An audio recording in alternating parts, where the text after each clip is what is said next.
Music Council, right? Wonderful, wonderful job. So please give them an applause. Thanks a lot. Thanks for all these years for doing it. And as I told you earlier, I don't really think a lot about what I say, and a lot of what I say sometimes is irrelevant. But I think this might be relevant. I know a lot of you, in fact, probably every one of you, has got some weird feelings going on about what's happening because the school's closing, right?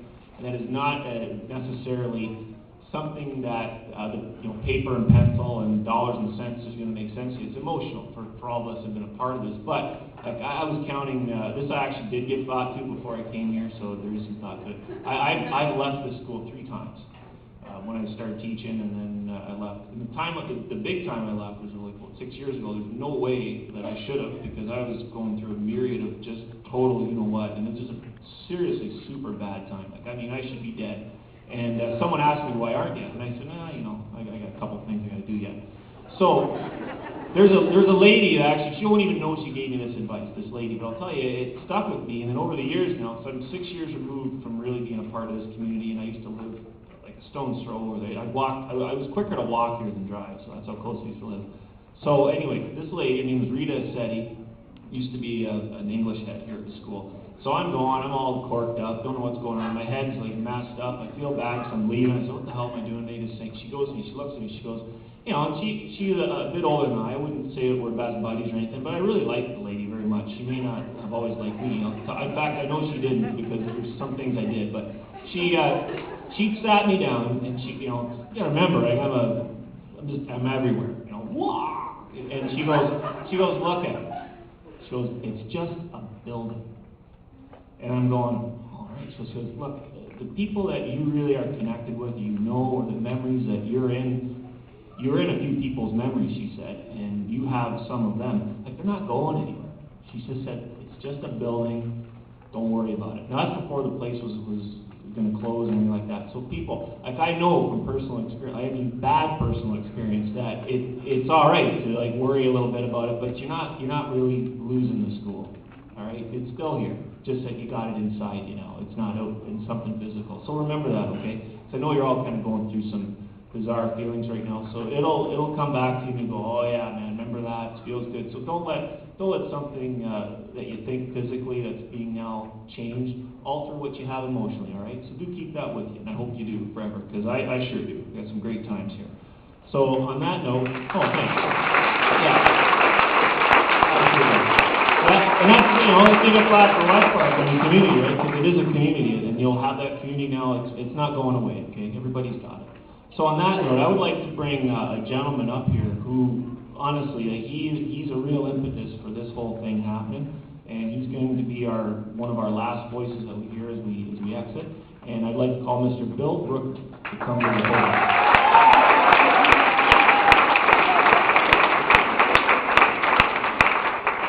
Good evening, ladies and gentlemen. It was about this time in 1998 that I was appointed as principal to West Park Secondary School.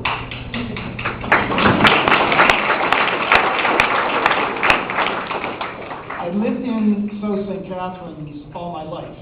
I was born and raised in American High School, but I'd spent most of my career in the Niagara South Board of Education. So consequently, coming here, I knew very, very little about the school. In June, I met with the department heads, and I found out very, very quickly the dedication of the teaching staff and the support staff that were involved in education in this building. The curriculum provided an outstanding preparation for the students who went off to university and to college. However, one component that I personally believe is integral in the life of every school is a comprehensive music program. And I was very surprised that after 30 years of existence, West Park had never had an instrumental music program. The development of a solid music program requires the dedication and the inspiration and the innovativeness of a dedicated teacher. It certainly was not in my background. I come from a science background. I never even as a kid had music lessons. However, When I was at West Lane in Niagara Falls, an administrator, a young teacher worked part-time and was the assistant music director at that school. So when I called Mrs. Stickney and asked her if she would be willing to come here and start from bare bones and develop a music program, she very quickly said yes. I'm really enthused. And contrary to one of the things that Mr. Young mentioned, we didn't start off with a tuba. We started off with 2 sections of grade 9 MIDI keyboard upstairs in room 239. We had 2 classes, and she built the program very quickly into 9 classes of instrumental and vocal music for a teacher and a half.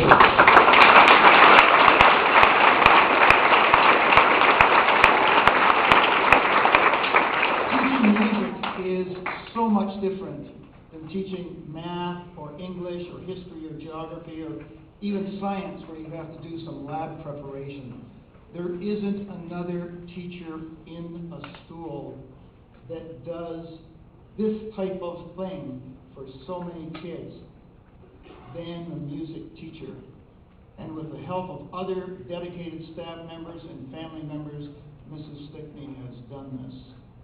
Last Friday, I was at a meeting and a former colleague of mine said to me, "You must be very sad to see your legacy that you've left here at West Park go up in smoke with the closure of the school." There's no doubt that the closure of this building is a travesty. There are certain decisions, certain unwritten policies that took place and were perpetuated back from the late 1980s. However, for me, my legacy was not about the bricks and the mortar, about the signs and the murals and stuff like that on the wall. My legacy is about students and their attitudes about coming to school and making their experiences in this building exciting. Exciting for them, exciting for the teachers, and exciting for the people that are around them. If any student was able to make their way through 80 minutes of Jim Young's math class, looking forward to being able to go into the music class or into the concert band or the vocal music after school, that was part of my legacy.